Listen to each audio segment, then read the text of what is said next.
A gente tem aqui algumas lições muito importantes do Senhor Jesus pra gente. Como já se falou, a gente já leu, assim, já em outras oportunidades. Eu não estou muito lembrado quando eu preguei sobre isso. Mas é fato que essa palavra não é uma palavra incomum. É bastante pregada. E eu queria mais uma vez hoje, não é? Trazer uma reflexão, na verdade, sobre essas verdades aqui registradas e que muitas vezes a gente lê e não percebe. Lê e não, assim, consegue notar uma questão um pouco mais profunda para nossas vidas, para nossa aplicação pessoal. Eu queria então fazer uma exposição sobre esse capítulo 6 de Mateus, versículo 19 ao 34, na verdade. Mas a base dele é o 33, que é aquele versículo que vocês conhecem, eu acho que a maioria conhece de cabeça, que é: buscai em primeiro lugar o reino de Deus e a sua justiça, e as demais coisas vos serão acrescentadas. Antes da gente começar aqui a fazer a leitura, o nosso costume de ouvir esse texto, muitas vezes, nos leva a um entendimento do qual, por algumas vezes, acaba fugindo daquilo que Jesus quis ensinar. Então, para a gente compreender o versículo 33, eu poderia só ler e pregar nele. Eu vou querer que a gente leia do versículo 19 ao 33, para entender o que Cristo fez ali com seus discípulos, o que ele ensinou. Não foi só aquela conclusão do versículo 33, mas simplesmente ele ensinou algo, ensinou seus discípulos a raciocinarem acerca do reino de Deus. Vamos começar a ler a partir do versículo 19. Amém? Diz bem assim: não ajunteis para vós tesouros na terra, onde a traça e a ferrugem os consomem, e onde os ladrões minam e roubam. Mas ajuntai para vós tesouro no céu, onde nem a traça nem a ferrugem os consomem, e onde os ladrões não minam nem roubam. Porque onde estiver o teu tesouro, aí estará também o teu coração. A candeia do corpo são os olhos, de sorte que se os teus olhos forem bons, todo o teu corpo terá luz. Se porém os teus olhos forem maus, o teu corpo será tenebroso. Se portanto a luz que há em ti são trevas, quão grandes são tais trevas? Ninguém pode servir a dois senhores, porque ou há de odiar um e amar o outro, ou há de dedicar-se a um e desprezar o outro. Não podeis servir a Deus e a Mamon, ou as riquezas. Por isso vos digo, não estejais ansiosos quanto à vossa vida, pelo que haveis de comer, ou pelo que haveis de beber, nem tão quanto ao vosso corpo, pelo que haveis de vestir. Não é a vida mais do que o alimento, e o corpo mais do que o vestuário? Olhai para as aves do céu, não semeiam, nem ceifam, nem ajuntam em celeiros, e o vosso Pai Celeste as alimenta. Não valeis vós muito mais do que elas? Ora, qual de vós, por mais ansioso que esteja, pode acrescentar um côvado à sua altura? E pelo que haveis de vestir, por que andais ansiosos? Olhai para os lírios do campo, como crescem, não trabalham nem fiam. Contudo vos digo que nem mesmo Salomão, em toda a sua glória, se vestiu como um deles. Pois se Deus assim veste a erva do campo, que hoje existe e amanhã é lançada no forno, quanto mais vós, homens de pequena fé. Portanto, não vos inquieteis dizendo: que havemos de comer, ou que havemos de beber, ou com que nos vestiremos? Pois a todas essas coisas os gentios procuram, porque vosso Pai Celestial sabe que precisais de tudo isso. Mas buscai primeiro o reino de Deus e sua justiça, e todas essas coisas vos serão acrescentadas. Não vos inquieteis, pois, pelo dia de amanhã, porque o dia de amanhã cuidará de si mesmo. Basta a cada dia o seu mal. Amém? Louvado seja o nome do Senhor. O tema que eu deixei lá no... Pedi para o Vanessa fazer um artezinho para botar no Face, foi: qual é a prioridade da sua vida? Porque Jesus está ensinando aqui justamente a prioridade para os seus discípulos. Por isso que ler o versículo 33, sem considerar o que Jesus fala desde o versículo 19, vai fazer com que essa exposição ela fique vazia, porque não está presa ao contexto do qual ela foi escrita, do qual ela foi dita, na verdade. E Jesus aqui fala sobre prioridade. E para a gente compreender então, entender a força desse versículo 33, que eu vou deixar também para a conclusão, como Jesus deixou, eu vou justamente começar no versículo 19. Nessa primeira parte do sermão de Cristo, da sua grande lição aos seus discípulos, ele já destaca uma prioridade aqui. E eu queria que você prestasse bastante atenção nisso. Ele fala: não ajunteis para vós tesouro na terra, onde a traça e a ferrugem os consomem, e onde os ladrões minam e roubam. Mas ajuntais para vós tesouro no céu, onde nem a traça nem a ferrugem consomem, e onde os ladrões não minam nem roubam. Olha aqui uma coisa importante. Essa primeira, não é, de Cristo aqui. Essa fala inicial dele para ensinar o que é prioridade. Tratando aqui de prioridades para chegar até a grande prioridade. Ele fala bem aqui de maneira muito simples para a gente entender. Isso está muito claro. Você não precisa ser um hermeneuta, você não precisa ser um grande intérprete para compreender o que ele está falando aqui. Está muito clarinho. Simples demais. Bem didático para a gente. Não ajuntem tesouro na terra. Juntem tesouro no céu. Qual é a prioridade que ele dá aqui? Tesouro no céu. Eu tenho aqui duas questões à minha frente, diante dos meus olhos, diante da minha vida: juntar tesouro na terra ou juntar tesouro no céu. É isso que está diante da gente, irmão. Ou tesouro na terra ou tesouro no céu. No entanto, Jesus, ele não simplesmente fala para não juntarmos tesouro. E pode acreditar que isso é imperativo. Não junteis. Você pode acreditar que isso é uma ordem também. Não junteis tesouro no céu. Ele não está dando aqui um conselho que os discípulos possam dizer sim ou não. Ele está dizendo a prioridade, está mostrando o que acontece quando se junta tesouro no céu, mas está dizendo juntem tesouro no céu. Aliás, está dizendo o que acontece quando você junta tesouro na terra, os males que isso traz. E então ele dá a prioridade: juntem tesouro no céu. E juntar tesouro na terra é justamente você fazer sua vida aqui. É você esquecer por um minuto, que é o que acontece com todos nós, que somos tentados no mundo, que a gente vive no mundo, em contato com o mundo, e a gente acaba aprendendo a sonhar com o mundo. Jesus aqui deixa muito claro para a gente compreender. Não se preocupem ou invistam ou façam a vida de vocês aqui nessa terra. Estão lembrados de um texto em que Jesus diz, ele dá o exemplo, não é, que o reino do céu ele compara como um homem que construiu a sua casa sobre a areia e outro sobre a rocha. Qual dos dois caíram? Da areia. Pode comparar então isso que Cristo está falando com juntar tesouro na terra. A vida, irmão, eu quero que você entenda, a vida que nós temos hoje é uma vida falha, passageira e acaba rápido. Se tem uma coisa que muitos não querem encarar a realidade, a verdade, encarar essa questão, é que a vida passa rápido. Hoje eu estou aqui, mas a impressão que eu tenho é que eu tinha 18 anos ontem. Entendeu a questão? E eu sei que quando eu fizer 40 anos, eu vou ter a impressão de que eu tinha de 30 anos ontem. A vida passa muito rápido. Talvez para nós que olhamos daqui para o futuro, a gente pensa que vai demorar a chegar. Mas infelizmente o que acontece é que passa sem que a gente perceba. A gente vai se envolvendo com as atividades do dia, buscando sonhos e um monte de coisa. E quando a gente menos espera, chegou. Por isso que a gente pegando, né, um ganchinho em Eclesiastes 12, a gente lembra do que o sábio Salomão disse, já na sua velhice, porque quando era jovem não era muito exemplo não, mas na sua velhice ele aprendeu, não é? Para a gente buscar o Senhor nos dias da nossa mocidade, antes que os maus dias cheguem, e a gente possa mesmo dizer, né, eles não têm contentamento. Então o tempo de nós buscarmos a Deus é hoje. E essa questão que se fala para os seus discípulos aqui, é muito claro da gente entender, muito simples, é justamente isso. Não juntem tesouro aqui. Como é que vocês podem querer fazer o pé de meia de vocês neste lugar? Vocês não percebem que isso passa? Vocês não percebem que quem está fixado nesse mundo vai ter a triste decepção de encarar a morte, de encarar a velhice, de não ver muitas vezes seus sonhos realizados? Ou seja, você tem juntar tesouro no céu e juntar tesouro na terra, e muitas vezes o que a gente faz é trocar o certo pelo duvidoso. Uma vez que eu sei que juntar tesouro no céu vai fazer com que essa minha expectativa do céu seja segura e incorruptível, como é que pode então nós preferirmos, né, buscar e juntar tesouro na terra?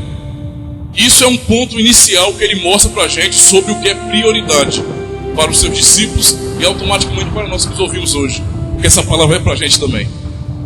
Essa palavra é para nós também hoje. Juntem tesouro no céu. Na terra, meu amigo, é só decepção. Na terra você planeja e não consegue cumprir o que você planejou. É aquela velha questão de você começar a construir uma casa sem saber se tem dinheiro para construir. Geralmente quem não sabe que se tem dinheiro para construir não vai construir porque ele é doido. Tá certo? A nossa vida corre esse risco o tempo todo. Eu não estou dizendo que Cristo está proibindo você de planejar, não é isso. Ele não está proibindo ninguém disso. Ele está dizendo bem assim: se a sua vida estiver firmada neste lugar, no aqui e no agora, você vai se decepcionar. E eu sei que muitos já têm se decepcionado com isso. Ah, pastor, eu tenho vivido há tanto tempo já, meu Deus do céu, andando no evangelho e eu não vejo nada, e minha vida é assim, assim, assado, porque está tentando juntar tesouro aqui. Aqui roubam. Aqui o ladrão rouba, aqui o tempo acaba, deteriora com o tempo. Nada aqui nessa vida aqui é eterno. Por isso que Paulo, em 2 Coríntios, capítulo 4, ele fala bem assim, de maneira clara: olha, atentem para aquilo que é invisível, porque aquilo que é visível é passageiro, acaba. Acaba. Você tem hoje e amanhã você não tem. Você tem hoje e amanhã você não tem. A gente pode ser cometido por, sei lá, por um acidente, por uma doença. Estamos sujeitos a tudo. E nós não podemos fugir dessa realidade. Não adianta a gente tapar o sol com a peneira e não querer falar em assuntos assim. Porque é o que está condicionando a nossa vida, irmão, nessa terra. Por isso, investir aqui é uma loucura. Ninguém, em sã consciência, iria investir em um negócio que sabe que não vai dar certo. Que não tem firmeza, não tem segurança alguma. Assim Cristo tem ensinado aos seus discípulos: juntem tesouro no céu. Lá ninguém rouba. Lá o tempo não vai acabar. Lá é eterno. E aí ele fala mais algo aqui importante para a gente. No versículo 21. Leia e preste bem atenção. Porque onde estiver o teu tesouro, aí estará também o teu coração. Olha o que ele falou aqui para a gente de maneira muito clara. Ele, além de dizer o que é prioridade, o que é mais importante, ele ainda mostra, não é, o que é mais inteligente você escolher também. Ei, presta atenção. Onde estiver o teu tesouro, aonde você estiver fazendo o seu pezinho de meia, aonde você estiver juntando o seu tesouro, seu coração vai estar lá. E não pense que ninguém é assim, não. O ser humano é assim. Aonde você juntar os seus bens, aonde você lutar, trabalhar, suar para ter, você vai botar na cabeça: eu suei para ter, não vou querer perder. É assim que nós somos. E quando a gente faz isso, nosso coração fica naquelas coisas. É a coisa mais comum do mundo. Nós somos atacados diariamente pelo materialismo. Ora, não é a tentação. Jesus fala isso com propriedade, né? Porque no capítulo 4 de Mateus, ele não foi tentado. No capítulo 3, aliás, capítulo 4 mesmo, ele foi levado pelo Espírito ao deserto para ser tentado. E a última tentação do diabo acerca dele é: se prostra diante de mim, que eu te darei todos os reinos do mundo e toda a glória deles. Não é? Olha a ostentação. É justamente isso. Se nós estivermos com o nosso coração aqui, nós ficaremos aqui. A nossa vida vai estar aqui. Todos os nossos investimentos estarão aqui. E nós nos frustraremos no final, porque quando chegar no final, meu amigo, isso aqui que nós tanto lutamos para ter, não vai valer de nada. Eu não vou levar nada. Só tem uma coisa que eu sei que é a premiação verdadeira de Deus para a gente. É algo chamado galardão, que nós não sabemos bem o que é, mas que Ele promete àqueles que chegam até o fim. E isso é incorruptível. Isso é prioridade. Então Jesus começa logo ensinando isso. Se você aprendeu, entendeu isso aí, então absorva isso para a sua vida. Onde estiver o seu tesouro, o seu coração vai estar ali também. Se o seu tesouro estiver lá, o coração vai estar com Deus. Você vai pensar nas coisas que são do alto. Porém, se não, infelizmente você vai ter uma vida medíocre nessa terra, fazendo comparações de você com outras pessoas. E isso é uma perda de tempo terrível. O tempo passa, então não se esqueça disso. Continuando aqui, deu para entender direitinho? Amém? Versículo 22. Olha o que ele fala aqui, ó. Já no contexto daquele outro. A candeia do corpo são os olhos, de sorte que se os teus olhos forem bons, todo o teu corpo terá luz. Se, porém, os teus olhos forem maus, o teu corpo será tenebroso. Se, portanto, a luz que há em ti são trevas, quão grandes são tais trevas? A candeia, ou a lâmpada do corpo, são os olhos.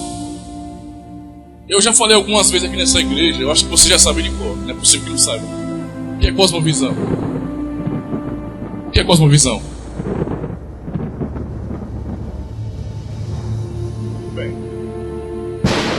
cosmovisão, da maneira mais prática, didática que a gente pode compreender, é justamente os óculos que nós usamos. Os óculos que dão as cores, a tonalidade do qual nós vemos. E então nós nascemos com um óculos já, que é o óculos ímpio, o óculos do mundo, com a visão do mundo. E vemos as coisas não nas suas cores reais, mas nas cores que o mundo dita pra gente. Quando o Evangelho vem na nossa vida, quando o Espírito Santo nos regenera, então essa visão ela muda e nós podemos enxergar então as cores reais da vida. Muda tudo.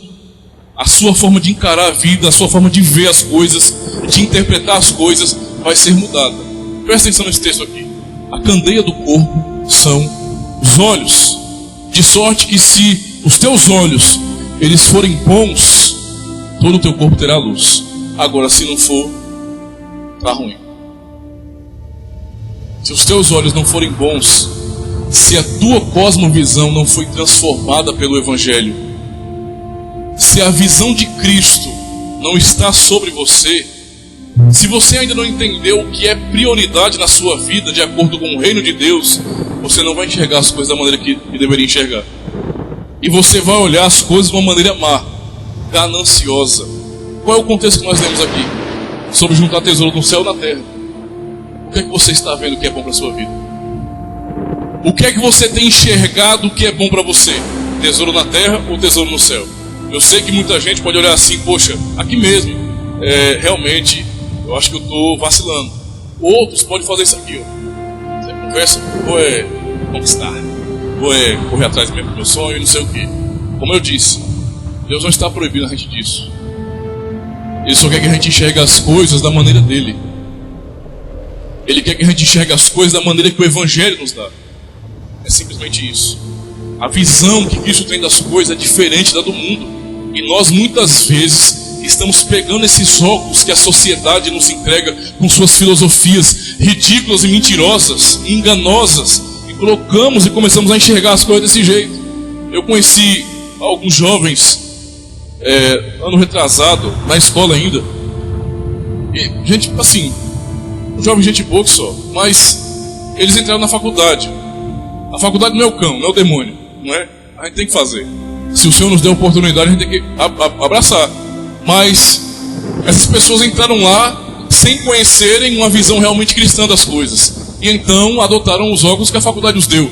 Aí pensar que não, estou vendo jovem, meninas dando uma de feministas e revolucionários e não sei o que, sabe, esquerdistas, e falam de coisas que eu sei que eles mesmos não entendem, mas eles viram lá, e então estão reproduzindo o que viram lá, estão enxergando as coisas da forma com que o mundo ou as ideologias do mundo nos ensinaram a enxergar.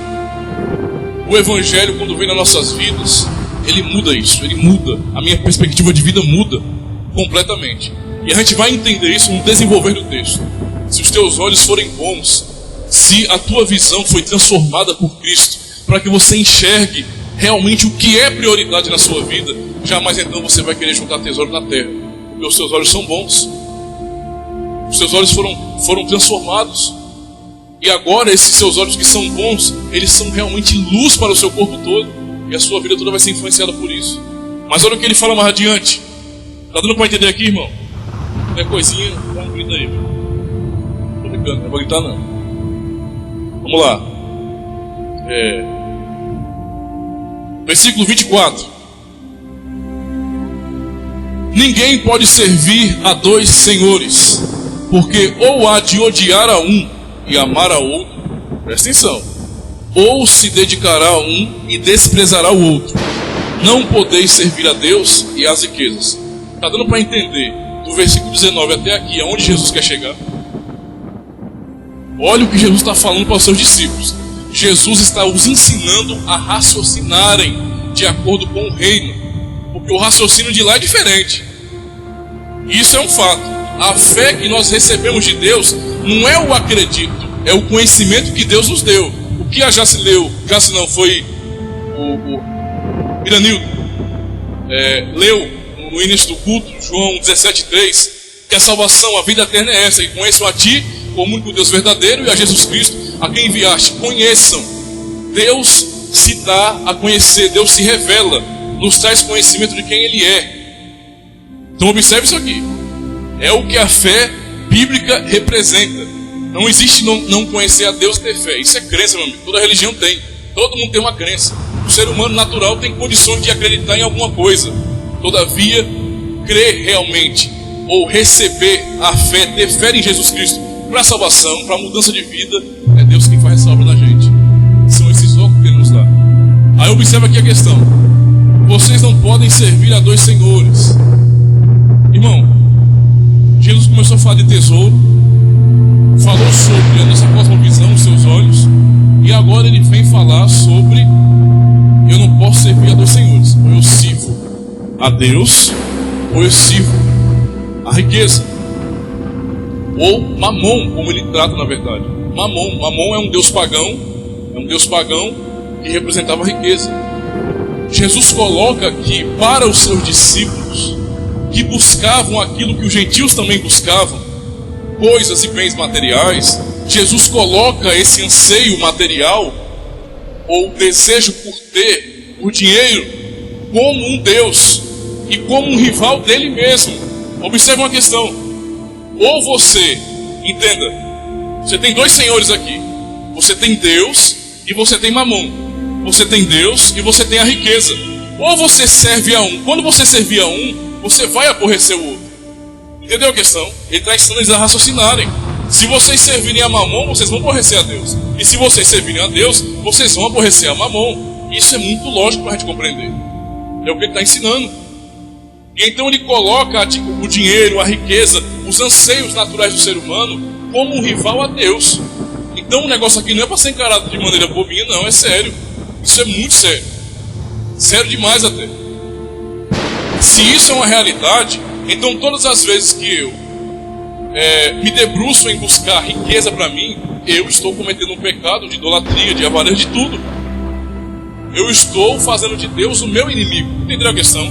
Porque se eu amo e busco essas realizações materiais e as coloco como meta da minha vida, automaticamente eu abandono Deus. É Jesus quem está dizendo que é um ou que é o outro. Ele não está deixando você pode servir a Deus e as riquezas de um caminho paralelo. Não é isso que ele está dizendo.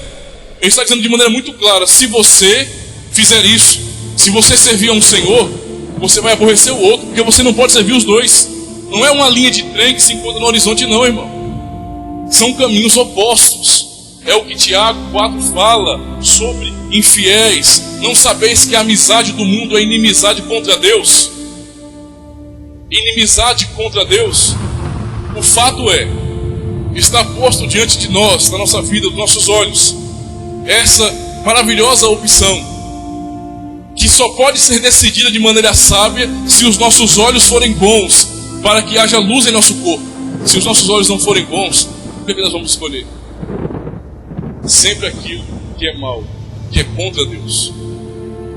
Começa tudo aqui, ó. Tudo tem a ver com a minha cosmovisão. Se eu não entender isso, se eu não absorver essa verdade do Evangelho na minha vida, eu vou buscar o que o ímpio busca. E a gente percebe aqui de maneira clara que nós não temos o mesmo propósito. Por quê? Enxergamos a vida, a existência de maneiras completamente diferentes. São caminhos opostos. Não dá para fazer sociedade comum. Não dá para ser meio de Deus e meio de nós mesmos. Entendeu a questão? E ele está deixando muito claro: ninguém pode servir a dois senhores. Ninguém pode servir a dois senhores. Não dá para você dividir a sua vida. Ou você é de Deus ou você não. Ou você está nas mãos dele ou você não está. Não existe isso de eu faço um pouquinho aqui, ó Senhor, o Senhor faz a tua vontade em 50% da minha vida e eu completo o resto. Enche o tanque. Não. Ele está falando muito claro aqui. Eu não preciso de nada mais profundo para compreender o que ele está falando aqui. É muito simples e muito aplicável à igreja. Foi uma liçãozinha didática que ele deu para os seus discípulos. Foi um sermão muito claro. Qualquer um pode entender isso. Prioridades, irmãos. Ele está falando de prioridades. Quais são as suas prioridades? O que é que você tem como meta da tua vida? Será que você não tem como contexto contrário que nós temos lido aqui, sido aquele que tem construído um castelo seu nesse mundo? Acredite, esse mundo é frustração.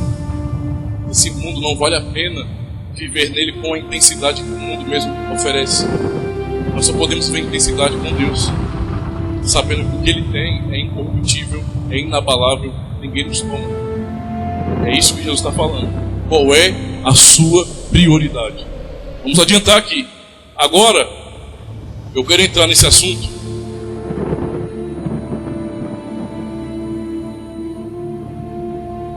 Porque esse assunto, ele não é tratado muitas vezes com o devido respeito. E não é tratado com a devida seriedade e com o que Jesus está ensinando aqui.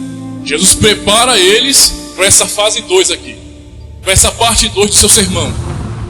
E ele fala bem assim: por isso vos digo. Por isso o quê? Por tudo aquilo que eu já tinha falado, do 19 ao 24. Por isso vos digo, não estejais ansiosos quanto à vossa vida, pelo que haveis de comer, ou pelo que haveis de beber, nem quanto ao vosso corpo, pelo que haveis de vestir. Não é a vida mais do que o alimento e o corpo mais do que o vestuário? Por isso vos digo, não é? Por isso vos digo, por tudo que eu já falei, não estejais ansiosos. Irmão, presta atenção aqui. Não estejais ansiosos é algo também imperativo. É semelhante ao texto que nós conhecemos de cor, quando se fala de evangelismo, de missões, e ide, não é? E pregai o evangelho a toda criatura. Ou o texto realmente como é, e indo na vida de vocês preguem, é uma ordem. Não existe opção de fazer ou não para quem é discípulo dele. Quando que há a opção de fazer ou não? Quando você não é crente. Mas todavia, se você for um daqueles que creem, que são de Deus, são filhos dele, são escravos dele, como a gente já tem falado em outros tempos aí, são dele, pertencem a ele, essa ordem dele, não fazê-la é pecado. Pastor, não evangelizar é pecado? É pecado. Não é tratado como pecado, mas é pecado. E é um pecado comum como qualquer outro pecado. Não evangelizar, quando eu falo evangelizar, o texto fala em indo. É na vida de vocês, no caminhar de vocês. Preguem o evangelho. Não é para você fazer um grupinho de evangelismo e sair evangelizando. Não é isso que ele está falando. Ele está falando na vida de vocês, em qualquer aspecto da vida de vocês. Em todas as oportunidades que vocês vão ter, que vocês terão no caminhar diário de vocês. Anunciem o evangelho. Vocês têm pessoas o tempo todo ao redor de vocês para falar de Jesus, não tem? Nós temos amigos e mais amigos e mais amigos. Então a gente tem como falar de Jesus o tempo todo, na verdade. E isso é uma ordem, não cumprir isso é pecado. Olha o que ele fala de maneira muito clara: não estejais ansiosos quanto à vossa vida. Ah, pastor, você está dizendo que então ansiedade é pecado? Estou. Agora tem dois tipos de ansiedade para a gente compreender aqui. Existe uma ansiedade que é clínica. Há pessoas que tomam remédio para ansiedade. Vocês conferem isso? Sabem disso aí, não sabem? Tem uma ansiedade que é clínica, é algo dos nervos da pessoa, é incontrolável, a pessoa tem que tomar um remedinho. A ansiedade que Cristo está falando aqui não é nesse sentido. A ansiedade que ele está falando que nós não podemos andar é a falta de confiança em Deus. Entendeu a questão?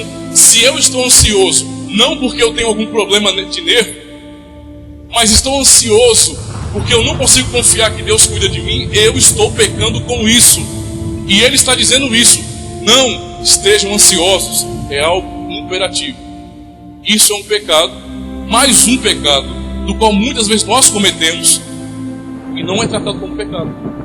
Por isso que quando eu começar a ler, eu falei, é um texto que a gente trata muitas vezes de maneira desrespeitosa, sem querer absorver o que ele está realmente dizendo. O que é que eu estou dizendo com isso? Não confiar em Deus é pecado, e você sabe, tudo aquilo que não é feito por fé é pecado. Entendeu a questão?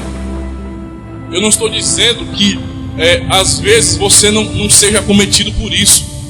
Mas para pensar, você não confiar em Deus, qual é o sentido de você dizer que você crê nele sequer? Quem é que não confia em Deus? Aqueles que não conhecem a Deus. Como é que você conhece um Deus todo-poderoso, Criador, que pelo poder da sua palavra disse haja e ouve? Como é que você conhece um Deus como esse? Como é que você recebeu essa revelação de quem Deus é e você ainda não confia nele? Isso é muito sério. É tratado de maneira irrelevante, mas é algo de extrema relevância para a gente. A gente, por não observar essa pedrinha pequena, né, a gente só observa a pedra grande, né? Daqui, tá andando no caminho, aqui uma rocha, eu não tropeço na rocha. Eu vou tropeçar numa pedra pequena que eu não estou nem olhando, não estou nem observando. Ou seja, isso é besteira. Aí eu vou lá e caio. E muitos têm caído nisso aí. Não confiar em Deus. Já falei, existe uma saída bíblica para você. Faça como Jeremias fez. O que é que Jeremias fez? Lamentou. Vai ler a Lamentação de Jeremias. Tem coisa que Jeremias fala, meu amigo, que você fica doido. Porque ele atribui cada maluquice a Deus, sabe? Ele não bota a culpa no diabo, ele não bota a culpa nele mesmo, ele não bota a culpa nos seus inimigos humanos, não bota a culpa na situação que ele estava vivendo. Ele atribui todas as suas dores e derrotas a Deus. E no final, ele muda o discurso e começa a glorificar a Deus, porque ele sabe que Deus é fiel e misericordioso. E que ele estava passando aquilo porque Deus queria que ele passasse, para algum fim melhor, para algum fim que glorificasse o nome de Deus e fizesse bem ao próprio Jeremias. Talvez naquele tempo que ele viveu, ele não teve reconhecimento, mas hoje nós sabemos quem ele foi. Entendeu a questão? E ele tem o que é dele está guardado, meu amigo. Isso é maravilhoso. Entendeu a questão? Se você tem passado por aflição, se está difícil, está doendo o coração, às vezes vem vontade de murmurar, clame a Deus e lamente. Você pode chorar, meu amigo. Você pode ficar num canto sossegado, tranquilo, e chorar. Deus, está doendo demais. Eu não estou aguentando mais não, Senhor, vou explodir. Isso é normal. Pode fazer isso. Só não ouse blasfemar contra Deus. Só não ouse demonstrar que você não confia nele. Demonstre dúvida. Questione-se. Porque você não sabe de muitas coisas. Entendeu a questão? Você não sabe, eu não sei. Então nós podemos ficar nesse questionamento pessoal. Nós podemos chorar e perguntar a Deus: Deus, o que está acontecendo? Eu tenho tentado fazer tudo direitinho, o Senhor está me dando rodo, rapaz. O que está acontecendo? Não é? Oxe. Entendeu a questão? Eu achava que era igual 1 mais 1 é 2, mas o Senhor está fazendo de um jeito diferente e agora eu não estou entendendo nada. Se lamente, se ajoelhe, se humilhe diante de Deus. Você pode fazer isso. Você tem essa liberdade de lamentar. Você vai encontrar muitos salmos de lamentações. Muitos salmos. Tá certo? Não é fraqueza sua chorar no momento da aflição, não. Muito pelo contrário. Mostra que você tem sensibilidade. Que você está se lamentando não é a outro, não é o mundo, não é a ninguém, é a Deus. Eu estou ajoelhado diante de Deus chorando porque está doendo, cara. Pronto. Tá certinho. A questão aqui, o que não pode, que Ele nos proíbe, não sejam ansiosos. Não andem sem confiar em Deus. E aí o texto vai dizer mais aqui, vamos lá. Olhai para as aves do céu, que não semeiam, nem ceifam, nem ajuntam em celeiros, e vosso Pai Celeste as alimenta. Não valeis vós muito mais do que elas? Essa pergunta precisa de resposta? Precisa. Jesus está ajudando os discípulos a raciocinarem. Ei, olha os animais aí, olha as aves aí. Você já viu alguma ave batendo carteira? Entendeu? De manhã, no trabalho, 6 horas da manhã, ó. Já viu alguma ave e não receber dinheiro do banco? Vocês não veem esse tipo de coisa. Mas o que vocês podem perceber a olho nu é que nada falta para elas. Será que vocês não valem mais do que elas? Eu sei que hoje a gente não vale não, né? Hoje a gente não vale não. Para Jesus a gente vale. Mas para o contexto de hoje a gente não vale. Hoje você pode matar alguém. Agora atropelar um bicho é um crime de cadeia inafiançável. Você pode espancar alguém até que essa pessoa entre em coma. Mas você não pode botar uma ave dentro de uma gaiola. Você não pode pegar um pássaro silvestre e colocar dentro de uma gaiola, porque isso vai dar um crime terrível. Não vai cair em cima daquele jeito. Você não pode remover um ninho do canto. Esse ninho está atrapalhando aqui, vamos botar esse ninho aqui. Você é preso. Hoje os animais valem mais do que a gente. Que situação, né, que o mundo está chegando. É degradante isso aí. Meu Deus do céu. Mas essa é a realidade do mundo. No entanto, para Deus, nós valemos mais do que isso. O Senhor criou tudo, mas em nenhuma criatura dele, seja qualquer criação aqui na terra, ou as criações celestiais do Senhor, nenhum deles foi feito à imagem e semelhança de Deus. Nenhum. Somente nós temos o Imago Dei, a imagem de Deus. Somente nós temos isso de maravilhoso. Somente nós temos esse privilégio, meu amigo, de conhecer o mundo ao nosso redor, de investigar esse mundo, de entender a realidade ao nosso redor, de conhecer a Deus. Somente nós temos esse privilégio. Nós valemos mais do que os demais na criação. Pode acreditar nisso. Eita, pastor, até mais do que os anjos, porque sabe que os anjos é poderoso, né? Mas, entenda, eles não são imagem de Deus. Eles não são imagem e semelhança de Deus. Nós somos. E tudo que Deus tem feito na história da salvação não é para beneficiar anjos, é para beneficiar a gente. Entendeu a questão? O fim de tudo é nós estarmos habitando com Deus por toda a eternidade. E você não vê anjo ganhando destaque nisso aí, não. Entendeu a questão? Nós, seres humanos, temos um valor que Deus nos atribui, não que nós nos atribuímos. Nós temos que nos colocar como servos inúteis. É o que nós temos que fazer mesmo. Agora Deus os fez de maneira a glorificar o nome dEle com tudo que nós somos. Isso é um privilégio maravilhoso. Então olhem para a criação, olhem para as aves do céu. Vocês não valem muito mais do que elas. Aí ele dá mais um exemplo, né? Ele está falando aqui do exemplo de não se preocupar com comer, com beber, com alimento. Agora com o exemplo de vestimento, com tudo. Vamos lá, versículo 28. Versículo 27. Isso mesmo, versículo 27. Ora, qual de vós... Qual de vós, por mais ansioso que esteja, pode acrescentar um côvado da sua vida? E aí a gente vai deixar a imaginação brincar agora, né? Imagina aí. Mas, sei não, viu? As coisas estão apertadas aí, o negócio vai... Mas não sei não. Calma, vou pensar em você. Mas não estou vendo nada, é difícil. Acho que não vai não. Jesus disse para os discípulos, essa pergunta retóricazinha dele aqui: qual de vocês aí, com a preocupação que vocês têm, com essa ansiedade de vocês, conseguem com isso acrescentar um corpo da sua altura? Você tem 1,70 m, você consegue aumentar aí mais 50 centímetros. A sua preocupação vai causar isso? Jesus trata isso como algo menor. Entendeu a questão?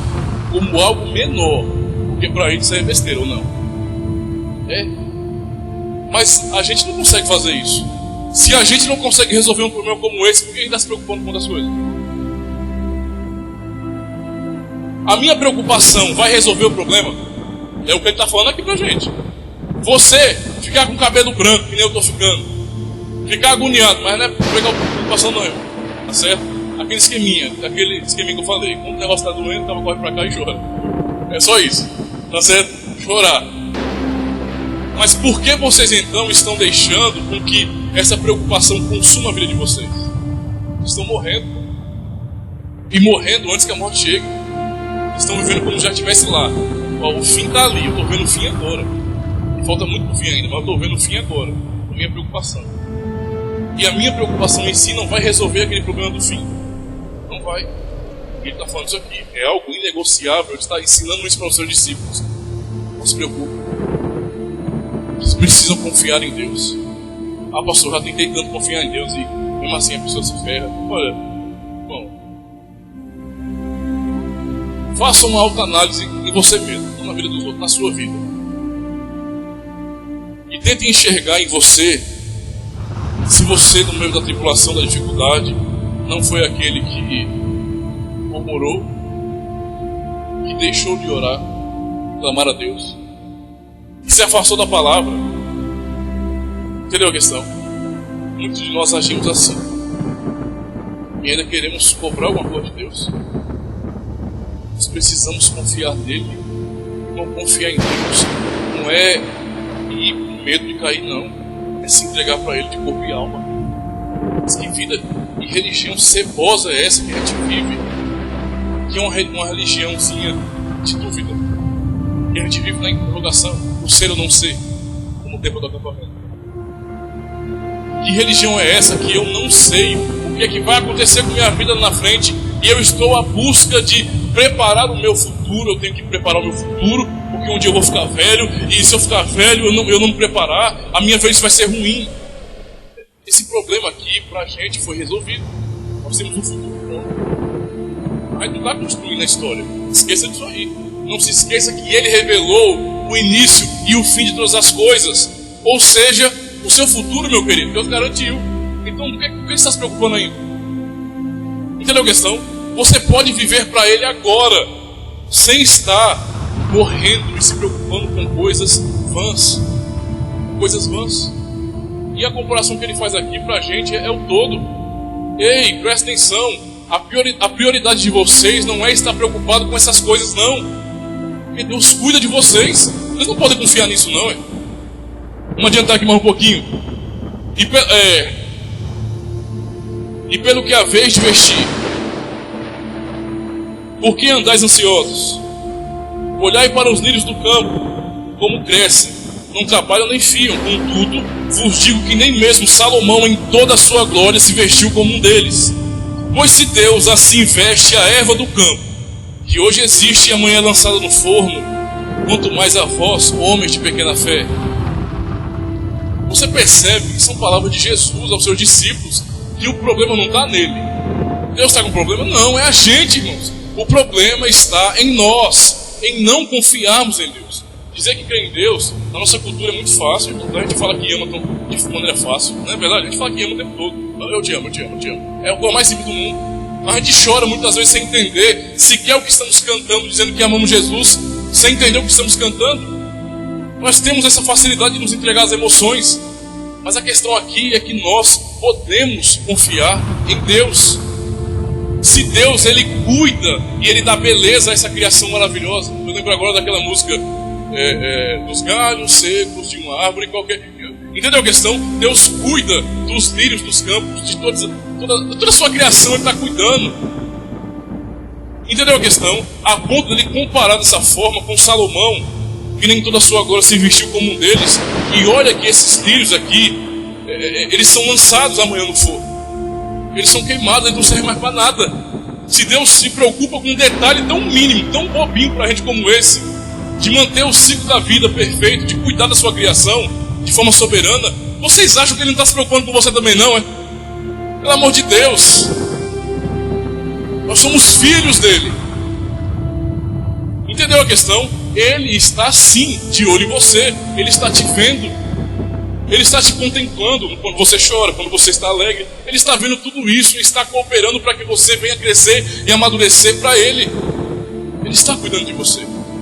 Ele não vai fazer isso com você também, irmão? Essa pergunta não precisa de resposta. É para a gente olhar e... Rapaz, é mesmo. Essa tem que ser a reação nossa. De compreender o que Deus tem feito. Vamos adiantar mais um pouquinho. Contudo vos digo... aliás, vou repetir. 31, vamos lá. Portanto, não vos inquieteis dizendo: que haveremos de comer, ou que haveremos de beber, ou com que nos vestiremos, pois todas essas coisas os gentios procuram. Olha agora aqui a cajadada de Jesus para nós, para cada um da gente. Ele fala para você não fazer e ainda explica o motivo pelo qual você não deve fazer. Por que vocês estão preocupados com o que vocês vão comer, beber e vestir? Porque os gentios, os que não me conhecem, se preocupam com as mesmas coisas. A prioridade deles é essa. Entendeu a questão? Eles matam e morrem por isso, porque eles querem isso, eles trabalham por isso, eles sonham por isso, eles correm atrás disso. A corrida da vida deles é essa. Está aqui uma pista de corrida e um pódio no final. A corrida deles é em ter essas coisas. Como é que pode então vocês, sendo filhos do reino, se preocupar com isso? Como eles, se fazendo semelhante a eles. Entendeu a questão? Dessa forma, a nossa justiça não vai exceder a deles. Não vai exceder a deles, de maneira nenhuma. Estamos sendo iguais. Ou seja, eu estou pegando aqui agora, mostrando pra gente, aquela pergunta que Jesus faz, de maneira a não precisar de resposta, é pra gente compreender o quê? Que aqui, nós, ou os discípulos, poderiam estar se preocupando com aquilo também. E botando os olhos, então, do mundo na vida deles. Enxergando como o mundo enxerga. E buscando o que o mundo busca. E tendo os ideais que o mundo tem. A gente tem aqui uma lista de coisas que a gente quer fazer nessa vida. E eu tenho que alcançar essa meta para que eu seja feliz. Sem eu alcançar isso, eu não sou ninguém. Eu não sou realizado. Eu sou infeliz. Uma ameba humana. E Jesus está falando aqui para a gente aqui de maneira muito clara. Ei, vocês não são gentios. Os gentios buscam isso. Como é que vocês podem buscar a mesma coisa? Não tem sentido isso. Vocês são filhos do reino. A vida de vocês é diferente. Vocês são diferentes. E ponto. Deus está sobre vocês, não está sobre eles. A realidade é essa. Assim a gente vê a diferença daquele que serve e daquele que não serve a Deus. Nós confiamos em Deus. Qual é o testemunho que nós alcançamos diante do mundo, irmão? Todo mundo passa por dificuldade. Todo mundo perde, todo mundo sofre. O sofrimento é inerente ao ser humano. Porém, há uma diferença daqueles que são filhos de Deus, que sofrem do mesmo jeito, mas glorificam ao Pai e não esmorecem da sua fé. Eles confiam em Deus apesar de todas as coisas. Não é a velha questão, o pastor Renato Vargens, quando foi ao Haiti, quando teve aquele grande terremoto, foi lá e fazer uma visita, pregar nas igrejas e ver como é que estava a situação, ver se podia colaborar de alguma forma. E ele chegou numa igreja que tinha sido devastada, onde a água estava alta ainda na igreja. O terremoto juntou também água ali, foi uma bagaceira só. A igreja estava completamente destruída, mas ali estavam os membros da igreja cantando porque ele vive. Posso crer no amanhã. Qual o sentido de pessoas, naturalmente falando, cantar essa esperança em Cristo com uma vida desgraçada daquelas? Mas estavam cantando. Esse é o testemunho que nós alcançamos no mundo. É essa a diferença, e é isso que nos faz brilhar diante de uma sociedade que tem sucumbido na depressão, em pessoas se matando porque perderam a motivação da vida. Entendeu a questão? O cristão, todavia, tem algo superior na vida dele. Ele não é melhor. Entendeu a questão? Mas ele tem algo melhor, algo incomparável, insondável. Deus habita nele, ele tem um Deus, ele não está só. E se é assim, nós não podemos de maneira nenhuma nos igualar a esse nível, não é? Do mesmo jeito que procura e reclama e xinga todo mundo, nós não podemos agir da mesma forma. Temos que entender que Deus está no controle, Deus está cuidando de nós. Ele não deixou a gente que nem uns ratinhos de laboratório, não, assim não, irmão. Entendeu? Não, ele está cuidando da gente sim. Ele está garantindo a nossa vida e você pode confiar nisso com toda a sua fé. É o que o texto tem nos dito. Nós podemos confiar nisso. Agora, vamos lá. Vou ler de novo. Versículo 32. Aliás. Pois a todas essas coisas os gentios procuram. Porque vosso Pai celeste sabe que precisais de tudo isso. Agora é que entra a prioridade. Mas buscai primeiro o reino de Deus e a sua justiça, e todas essas coisas vos serão acrescentadas. Todas essas coisas o quê? Aquilo que os gentios buscam de maneira toda. Enquanto eles confiam na força dos seus braços para chegarem até lá, nós confiamos no Senhor. E esse é todo o diferencial. Deus então aqui, por meio de Jesus Cristo tem nos dado então uma prioridade na vida. Uma prioridade. Busquem o reino de Deus. Vocês não podem ter nada que venha ficar paralelo a isso. Busquem o reino de Deus. Busquem a vontade de Deus. Vocês estão aqui para realizar os feitos do Senhor. Vocês estão aqui para honrá-lo. A única motivação da existência de vocês é isso. Então tenham isso como prioridade na vida de vocês. A vontade de Deus, o seu reino, a sua justiça. Ele habita em você. Quando Jesus veio pregando, quando João Batista também veio pregando antes de Jesus, ele veio falando: arrependemos porque é chegado o reino de Deus, ou o reino dos céus. É justamente isso, e de fato ele chegou. O reino de Deus está em nós. Nós é que somos esses propagadores, divulgadores do reino de Deus. É a nossa forma de vida que mudou agora. O nosso padrão moral é do reino, não é deste mundo. O nosso padrão espiritual é do reino, não é deste mundo. As nossas metas são do reino, não é deste mundo. É isso que o Senhor tem nos ensinado, irmãos, por meio dessa palavra. Todavia, eu aprendo que se eu andar e ficar ao nível daquele que não conhece a Deus, eu estou pecando contra o Senhor. Se vocês são realmente eleitos dele, se vocês são filhos dele, como vocês falam que são, se vocês são crentes no Senhor Jesus, então ajam como tal, busquem o reino. Essa é a prioridade da vida de vocês. Essa é a prioridade, e lembre-se disso. A prioridade da vida de vocês é buscar o reino. E agora aplicando ao contexto geral da nossa vida. Buscar o reino, se você estiver trabalhando na obra do Senhor direto. Buscar o reino, se você estiver na escola. Buscar o reino, ter o reino como prioridade, se você estiver numa faculdade, num trabalho, sei lá onde. Aonde você estiver, a sua prioridade é diferente da dos outros. É completamente diferente. Você vive para Deus. Você foi comprado por um alto preço. Esse é o evangelho do reino que muda a nossa vida. É isso que nós devemos espelhar.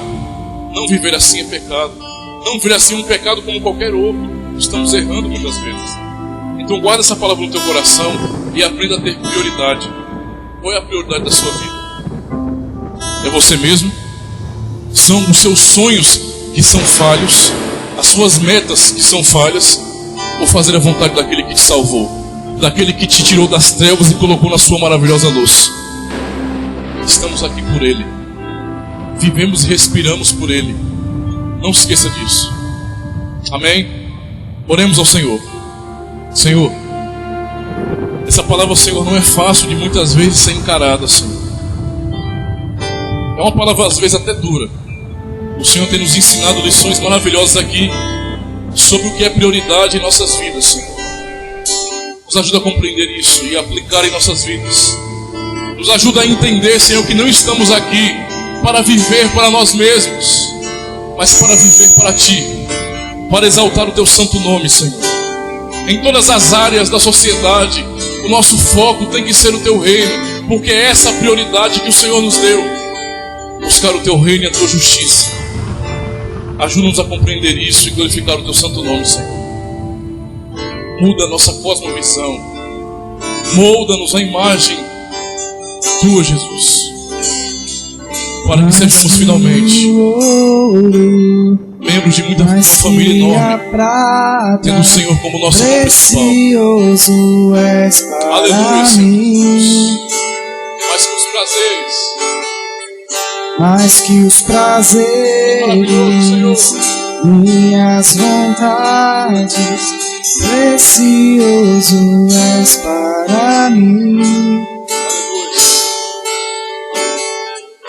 Mais que o ouro, mais que a prata, precioso és para mim.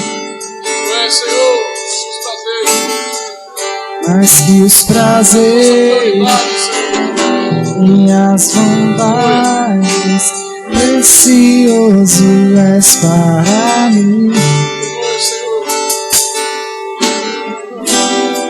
Cheio meu tesouro e deixei tudo para trás por amor a você, Jesus. Eu achei o meu tesouro e deixei tudo para trás por amor a você, Jesus. Aleluia, Senhor. Tu és nossa prioridade. Comparável Tu és, Senhor. Aleluia. Que venhamos cantar essa canção com sinceridade, com amor verdadeiro em nosso coração, sem fingimento, Senhor, mas entendendo esse chamado maravilhoso que nos deste, mas entendendo o propósito de nossas vidas, Senhor, entendendo por que estamos aqui, por que existimos, é para a glória do Teu santo nome. A nossa prioridade hoje, pelo que nos foi revelado por Ti, é o Teu reino, é a Tua justiça operando em nós, para testemunho das nações, para que as pessoas possam encontrar a luz que é o Senhor. Aleluia, Senhor Jesus. Achei o meu tesouro, diga assim: achei o meu tesouro e deixei tudo para trás por amor a você, Jesus. Eu achei o meu tesouro e deixei tudo para trás por amor a você, Jesus.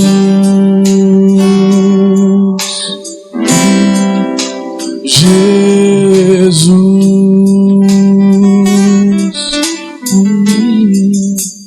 Aleluia, Senhor Jesus. Maravilhoso Tu és.